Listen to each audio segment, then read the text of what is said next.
Noi realizziamo gli Ainuzzi,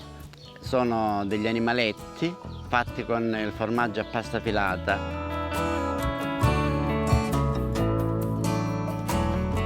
Normalmente si fanno tutti i periodi dell'anno per ricorrenze specifiche, come per esempio venivano fatte per il Corpus Domini, quindi si addobbavano i santi nella processione e poi si distribuivano ai poverelli. Questa antichissima tradizione noi la stiamo portando avanti,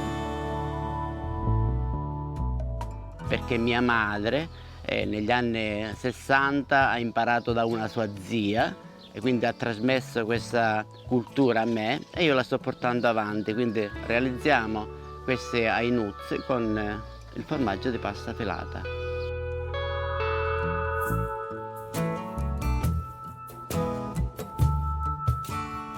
Gli Ainuzzi sono realizzati a mano libera e quindi è molto importante che l'impasto, quindi la pasta filata, deve essere veramente pronta, deve essere lavorata con l'acqua bollente e quindi deve essere morbidissima per essere lavorata con molta facilità e quindi nello stesso tempo è la maestria che ci porta a dare la forma a questi piccoli animaletti. Siamo a Cammarata, provincia di Agrigento, un paesino ai piedi del Monte Cammarata e nello specifico nella fattoria Giambrone, un'azienda